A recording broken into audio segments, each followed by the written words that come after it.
ಸರ್ಜೋಡಿ ಕಲಾವಿದ್ರು ಏನು ಮಾತಾಡಿದ್ರು, ನಾವೇನು ಮಾತಾಡ್ಲಕತ್ತಿದೀವಿ, ಏನ್ ಮಾತಾಡಿದ್ರಿ? ಅವ್ರು ಹೆಂಗ ಹಾಡ್ಲಕತ್ತಾರ, ನಾವ್ ಹೆಂಗ ಹಾಡ್ಲಕತ್ತಿದೀವಿ. ಹೌದು. ಈಗಾಗ್ಲೇ ಎಲ್ಲಾ ನಿಮ್ಮ ದೈವಕ ಕೂನ ಅದ. ಹೌದು. ಅದಕ್ಕೆ ಜ್ಞಾನಿಗಳಾಗಿರ್ತಕ್ಕಂಥವ್ರು, ಸರ್ವಜ್ಞ ಮೂರ್ತಿಗಳು, ಅನ್ನ ಬಸವಣ್ಣವರು ಬಲ್ಲವರಾಗಿರ್ತಕ್ಕಂಥವ್ರು ಅವರು ಮಾತಿನ ಒಳಗೊಂದು ಮಾತನ್ನ ಹೇಳ್ತಾರ. ಪರಸು ಯಾನ್ ಹೇಳ್ತಾರ ಮಾತ?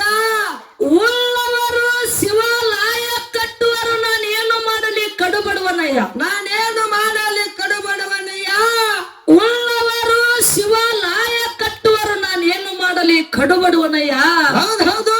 ಎನ್ನ ಕಾಲೇ ಕಂಬ ದೇಹ ದೇಗುಲ, ಎನ್ನ ಶಿರವೇವನ್ನ ಕಳಸವಯ್ಯ ಕೂಡಲ ಸಂಗಮ ದೇವ ಅಂತ ಹೇಳಿದ್ರು. ಈ ಮಾತನ್ನ ಯಾರು ಹೇಳ್ರಿವ?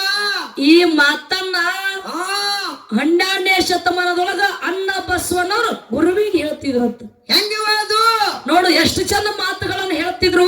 ಹೆಂಗ್ರವಾದು? ಭಗವಂತ ಭಗವಂತ ಉಳ್ಳವರು ಗುಡಿ ಗುಂಡಾರ ಮಸೀದಿ ಮಂದಿರ ಕಟ್ಟುತ್ತಾರ ಕರೆ. ಅಂತಾವೆಲ್ಲ ಕಟ್ಟಲಾಕ ನನ್ನಿಂದ ಸಾಧ್ಯ ಇಲ್ಲ. ನಾ ಭಕ್ತಿ ಒಳಗ ಬಾಳ ಬಡವದೀನಪ್ಪ. ನಾ ಎಲ್ಲಾರ್ಕಿಂತ ಬಾಳ ಸಣ್ಣವದೀನಿ. ನನ್ನ ಕಾಲ ಒಯ್ದು ಕಂಬ ಮಾಡ್ಕೋ, ದೇಹ ಒಯ್ದು ದೇಗುಲ ಮಾಡ್ಕೋ. ನನ್ನ ಶಿರ ಒಯ್ದು ನಿನ್ನ ಕಳಸ ಮಾಡ್ಕೋರೋ ಭಗವಂತ ಅಂತ ಹೇಳ್ತಿದ್ರಂತ. ಹೇಳ್ಯಾರ. ಗುರುವಿಗೆ ಸಾರಿ ಈ ಮಾತನ್ನ ಹೇಳ್ತಿದ್ರು. ಅಂತ ಗುರುವಿನ ಮಾತಿನ ಮೇಲೆ ವಿಶ್ವಾಸನ ಇಟ್ಟಿಕೊಂಡು ಇವತ್ತು ನೀವು ಎಲ್ಲಾರು ನಡಿಬೇಕಾಗ್ಯದ. ಹೌದು. ಇರ್ಲಿ ನನ್ನ ಆತ್ಮೀಯ ಬಂಧುಗಳೇ, ಪರಸು ಏನಾಯ್ತು ಮಾತ? ಅದಕ್ಕೆ ಸರ್ವಜ್ಞ ಮೂರ್ತಿಗಳ ಮಾತನ್ನ ಹೇಳಿದ್ರು. ಒಂದು ಕಡೆ ಮಾತ ಸಾರ ಸಜ್ಜನರ ಸಂಘ ಹೆಜ್ಜೆಯನ್ನು ಸವಿದಂತೆ. ಸಾರ ಸಜ್ಜನರ ಸಂಘ ಹೆಜ್ಜೆಯನ್ನು ಸವಿದಂತೆ, ದೂರ ದುರ್ಜನರ ಸಂಘ ಭಕ್ತಲ ರಜ್ಜೆ ಅಂತೆ. ಸರ್ವಜ್ಞ ಸಿದ್ದಪ್ಪಣ್ಣ ಅಂತಾರವರು ಹೇಳಿದ್ರು. ಹೌದು. ಪರಸು ಏನಾಯ್ತವ? ನೀವೆಲ್ಲರೂ ಮಾನವರಾಗಿ ಹುಟ್ಟಿ ಬಂದಿದ್ದೇವೆ. ಹುಟ್ಟಿ ಬಂದ ಬಳಕ ಎಂತವ್ರು ಸಂಘ ಮಾಡಬೇಕಾಗ್ಯದ, ಎಂತವ್ರು ಸಂಘ ಬಿಡಬೇಕಾಗ್ಯದ, ಮೊದಲು ನಾವು ವಿಚಾರ ಮಾಡಬೇಕಾಗ್ಯದ. ಹೌದು. ಎಂತವ್ರು ಸಂಘ ಮಾಡಬೇಕಾಗ್ಯದ. ದಾರು ಕುಡಿಯೋದ್ರ ಸ್ಪೆಡನವ್ರದು ಮಟಕಾಡವ್ರದು ಅಂತ ಪಾಲ್ತಕ್ ಬಿಡು ನೀನು. ಯಾಕಂದ್ರೆ ಚಿಲ್ಲರ ಮಾತಾಡೋದಾಗಿರ್ಬಾರ್ದು. ಹೌದು. ಜ್ಞಾನದ ಜಗಳ ನಡಿಲತ್ತು ಕುಡ್ಸ್ಯಾರ. ಜ್ಞಾನದ ಮಾತಾಡಬೇಕಾಗ್ಯದ. ಆ ದಾರು ಕುಡ್ದು ಇಸ್ಪೆಟ್ ಆಡೋದು, ಮಟ್ಕ ಆಡೋದು, ಸಣ್ಣ ಹುಡುಗರು ಮಾತಾಡ್ತಾವ ಅಂತ ಬೇಡ. ಒಳ್ಳೆಯವರು ಸಂಘ ನಾವು ಮಾಡ್ಬೇಕಾಗ್ಯದ. ಒಳ್ಳೆಯವ್ರ ಸಂಘ ಶರಣರದು, ಸತ್ಪುರುಷಗಳದು, ಸಿದ್ಧರ ಮಾಂತರ ಸಂಘಗಳನ್ನ ನಾವು ಮಾಡಿದೇವಂದ್ರ ಯೋಗಿಗಳದು ಇಲ್ಲಿ ಅಲ್ಲಿ 4 ಒಳ್ಳೆ ಬುದ್ಧಿ ಮಾತು ಸಿಗ್ತಾವ, 4 ತತ್ವದ ಮಾತು ಸಿಗ್ತಾವ, 4 ಜ್ಞಾನದ ಮಾತು ಸಿಗ್ತಾವ, 4 ಅನುಭವದ ಮಾತುಗಳು ಸಿಗ್ತಾವ. ಅಲ್ಲಿ ಸಮಾಜದಾಗ ಒಳ್ಳೆ ವ್ಯಕ್ತಿಗೆ ಬಾಳಲಕ್ಕ ಅನುಕೂಲ ಆಗ್ತಾವ. ಯಾಕದವ ಅಕ್ಕದ ಸರ್ ಕೆಟ್ಟವ್ರ ಸಂಘ ನಾವು ಮಾಡಿದೇವಂದ್ರ ಏನಕ್ಕದರಿ? ಅಲ್ಲಿ ಬುದ್ಧಿ ಮಾತು ಸಿಗಂಗಿಲ್ಲ, ತತ್ವದ ಮಾತು ಸಿಗಂಗಿಲ್ಲ. ಅಲ್ಲಿ ಅವರ ಹಣ್ಣು ತಿನ್ನೋದು ಬಿಟ್ಟು ಕಲ್ಲು ತಿನ್ನಂಗಕ್ಕದ ಅಂದವ ಜ್ಞಾನಿ ಮಾತ. ಹಣ್ಣು ತಿನ್ನೋದು ಬಿಟ್ಟು ಕಲ್ಲು ತಿನ್ನಂಗಕ್ಕದ ಅಂತ ಹೇಳ್ತಾರ ಅವರು. ಹಣ್ಣು ತಿನ್ನೋದು ಬಿಟ್ಟು ಜರ ಕಲ್ಲು ತಿಂದ್ರೆ ಏನಾಗ್ತದ? ಹಲ್ಲು ಮುರ್ಕೋ ಯಾವಾರಕ್ಕದ. ಇವತ್ತ ಇದು ಯಾವ ಊರದ? ಯಾದಗೂಡ ಗ್ರಾಮದೊಳಗ ಇವತ್ತ ನನ್ನಪ್ಪ ಬೀರ ದೇವರ ಹಬ್ಬದ ಒಳಗ ವ್ಯವಹಾರ ಹೆಂಗಾಗಬೇಕಾಗ್ಯದ? ನನ್ನ ಹಣ್ಣಿನಾಗ ಆಗ್ಬೇಕಾಗ್ಯದ. ಹಣ್ಣು ತಿನ್ನಂಗ ಇರ್ಕವಿದ, ಕಲ್ಲು ತಿಂದ ಹಲ್ಲು ಮುರ್ಕೊಂಡಂಗಲ್ಲ. ಅಲ್ಲ ಇರ್ಲಿ. ಯಾಕಂದ್ರ ಆ ಎಡ್ಡು ಮಕ್ಕಳು ನಮ್ಮೇ ಅದಾವ ತಿಳ್ಕೊಂಡ ಯಾವ ಮಕ್ಕಳಿಗೆ ಭೇದ ಭಾವ ಇರ್ಲಾರ್ದನೆ ಆ ಎಡ್ಡು ಮಕ್ಕಳಿಗೆ ಪ್ರೋತ್ಸಾಹ ಕೊಟ್ಕೋತೇನೆ. ಈ ಕಾರ್ಯಕ್ರಮ ನೀವೆಲ್ಲಾರು ಕೂತು ಆಲಿಸ್ಲಾಕತ್ತೀರಿ. ಇದು ಸಂತೋಷದ ವಿಷಯ ಅದ. ಇರ್ಲಿ. ಆ ಸರ್ಜೋಡಿ ಕಲಾವಿದ್ರ ಕಡೆ ದಾನ ಮತ್ತು ಧರ್ಮ ಅದ್ರ ಕಡೆ ಹೋಗೋಕ್ಕಿಂತ ಮುಂಚಿತವಾಗಿ ಯಾರು ಮಾಡ್ಬೇಕಂತ ಮಾಡಿದೀವ? ನನ್ನಪ್ಪ ಅಮೋಕ್ಷದ ಏನೇನೋ ಪವಾಡಗಳನ್ನು ಮಾಡ್ಯಾನ. ಹೆಂಗ್ರಿ ಅದು? ನೋಡ್ರಿ, ಬೀರ ದೇವ್ರು ಏನು ಮಾಡ್ಯಾನ, ಮಾಳಿಂಗ್ರ ಏನು ಮಾಡ್ಯಾನ, ಯಾರು ಮಾಡ್ಯಾರ?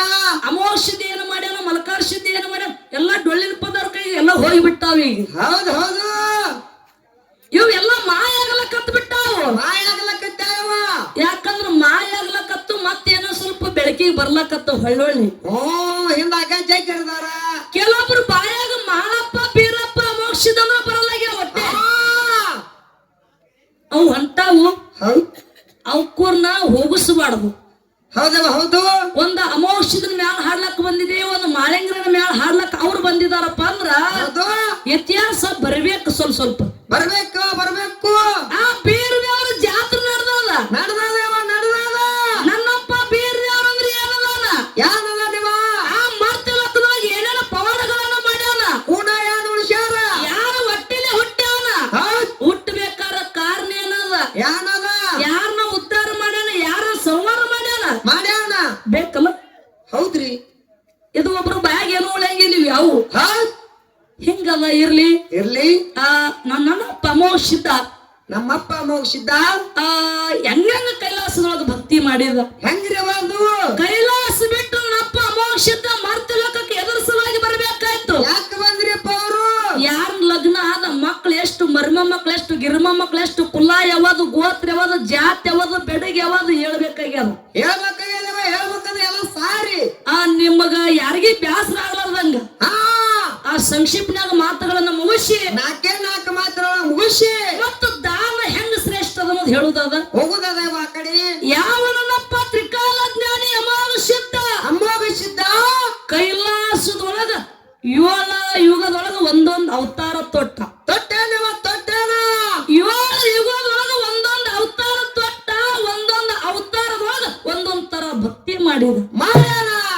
6 ಯುಗಗಳು ಮುಗಿದು ನನ್ನಪ್ಪ ಇವಾಗಿನಾದ ಅಮೋಘಸಿದ್ದ 7ನೇ ಅವತಾರ ಅಮೋಘಸಿದ್ದಾಗಿ ತೊಟ್ಟ. ಎಲ್ಲಿ ಬಂದ?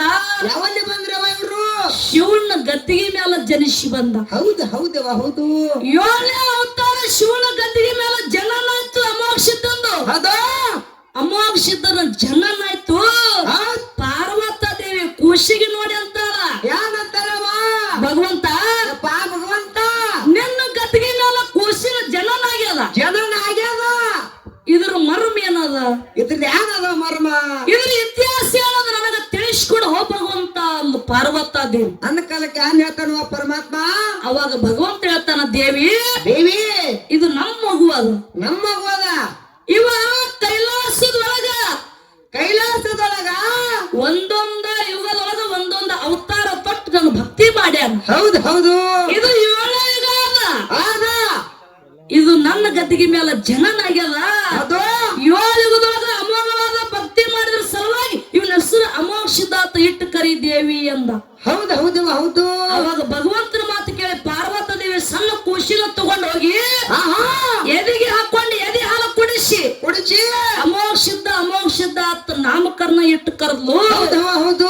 ಮುಂದ ಅಮೋಘಸಿದ್ದ ಪಾರ್ವತಿ ದೇವಿ ಕೈಯಾಗ ಬೆಳೆದ ದೊಡ್ಡವಾಗಿ ಪ್ರಾಯಕ್ಕೆ ಬಂದ ನಿಂತ. ಅವಾಗ ಏನಾಯ್ತ್ರಿ? ಪ್ರಾಯಕ್ಕೆ ಬಂದ ನಿಂತ ಮಗನಿಗೆ ಪಾರ್ವತ ದೇವಿ ಅಂತಾಳ. ಏನಂತಾಳವ? ಅಮೋಘಸಿದ್ದ